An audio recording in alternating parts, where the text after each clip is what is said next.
সালমান খানের সিকান্দার হিট নাকি flop, box office কি বলছে? অন্যদিকে এবারের ঈদে মুক্তি পেয়েছে শাকিব খানের দুটি সিনেমা, বরবাদ এবং অন্তরাত্মা। আমরা তো সবাই জানি বরবাদ সিনেমা হলে একদম ফাটিয়ে দিচ্ছে, মানে সব বরবাদ করে দিচ্ছে, কিন্তু অন্তরাত্মার কি খবর? সবকিছুই জানবো আজকের ভিডিওতে। তো প্রথমে আসা যাক অন্তরাত্মার কাছে।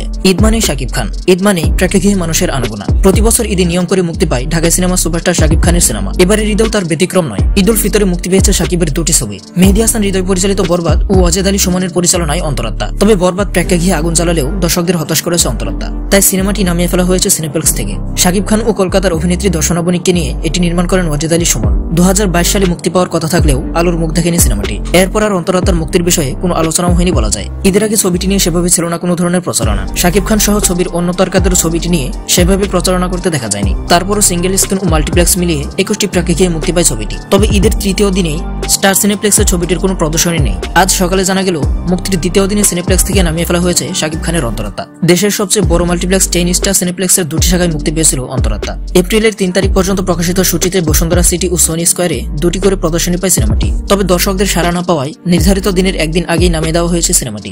সিঙ্গেল স্ক্রিনেও আশানুরূপ ব্যবসা করতে পারছে না এটি। অন্তরাত্মার প্রযোজক ও কাহিনীকার সোহানী হোসেন, আর চিত্রনাট্যকার হলেন ফেরারি ফারহাদ। পাবনা ও নাটোরের বিভিন্ন স্থানে এর শুটিং হয়। তো তুমি কি অন্তরাত্মা দেখেছো? যদি দেখে থাকো তাহলে তোমার কাছে কেমন লেগেছে কমেন্ট করে জানাতে ভুলবে না। এবার আসা যাক সিকান্দারের কাছে। ঈদে দুমদাম করে মুক্তি পেয়েছে সালমান খানের সিকান্দার। ভাইজানের ছবি, তাও আবার ঈদের সময়। অ্যাকশনে ভরপুর এই ছবিটিকে ঘিরে দর্শকদের প্রত্যাশা ছিল তুঙ্গে, ফলে সবার নজর ছিল বক্স অফিসের দিকে। কিন্তু বক্স অফিস কি বলছে? সিকান্দার হিট নাকি ফ্লপ? চলো জেনে নেওয়া যাক। বলিউডের খান তারকাদের স্টারডম ক্রমে কমে যাচ্ছে বলে অনেকের ধারণা। তাদের ছবির বক্স অফিসের হাল একথাই বলছে।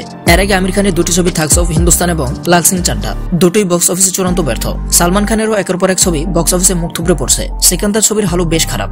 4 দিন হলো ছবিটি মুক্তি পেয়েছে, কিন্তু বক্স অফিসের আয় ক্রমে কমের দিকে দেখা যাচ্ছে। 2023 সালে মুক্তিপ্রাপ্ত সালমান খানের টাইগার 3 সিনেমা প্রথম সপ্তাহে 148.50 কোটি টাকা আয় করেছিল। তবে সিকান্দার ছবিটি এর চেয়েও কয়েক মাইল পেছনে আছে। গত রবিবার ঈদের ঠিক আগের দিন মুক্তি পেয়েছিল এই অ্যাকশন ড্রামা ছবিটি।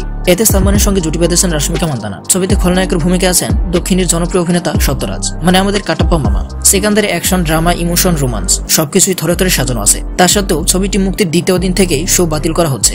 সিকান্দারের প্রযোজক সাজিদ নাদিয়াদওয়ালা ছবিটিকে হিট করানোর জন্য নানান প্রচেষ্টা করছেন, কিন্তু দেশি বক্স অফিস থেকে আয়ের অঙ্ক দেখে মনে হচ্ছে ছবিটি ফ্লপের পথে এগোচ্ছে। সিকান্দার মুক্তির প্রথম দিন অর্থাৎ রবিবার 26 কোটির মতো আয় করেছে। 200 কোটি বাজেটের ছবি হিসেবে ওপেনিং বেশ কম। ভাইজানের ছবিটি গত সোমবার অর্থাৎ ঈদের ছুটির ফায়দা সেভাবে নিতে পারেনি। এই দিন বক্স অফিস থেকে সিকান্দার আয় করেছিল 29 কোটি। ছবিটির আয় মুক্তির তৃতীয় দিন থেকে আরো পড়তে শুরু করে। তৃতীয় দিন এই ছবির আয়ের অঙ্ক ছিল 19.50 কোটি, আর চতুর্থ দিন অর্থাৎ গত বুধবার আয়ের অঙ্ক 50% কমে গেছে। এই দিন সিকান্দার সর্বসাকল্যে আয় করেছিল 9.75 কোটি রুপি। মুক্তির 4 দিনে মাত্র 84.25 কোটি টাকা আয় করেছে। তবে এর চেয়েও খারাপ অবস্থা ছিল ভাইজানের কিসিকা বাই কিসিকা জান ছবির। এই ছবিটি প্রথম সপ্তাহে দেশি বক্স অফিস থেকে মাত্র 68.17 কোটি টাকা আয় করেছিল, আর এই ছবিটি ওপেনিং ডেতে ব্যবসা করেছিল মাত্র 15.81 কোটি রুপি। তো তুমি কি সিকান্দার দেখেছো? তোমার কাছে কেমন লেগেছে কমেন্ট করে জানাতে ভুলবে না। এবার আসা যাক আফরান নিশোর কাছে। হুমায়ুন ফরিদিকে নিয়ে কি বললেন আফরান নিশো? জনপ্রিয় অভিনেতা আফরান নিশো সম্প্রতি এক সাক্ষাৎকারে তার কেরিয়ার, অনুপ্রেরণা এবং নিজের ভবিষ্যৎ পরিকল্পনা নিয়ে খোলামেলা কথা বলেছেন। বিশেষ করে হুমায়ুন ফরিদি সম্পর্কে শ্রদ্ধা জানিয়ে তিনি বলেন,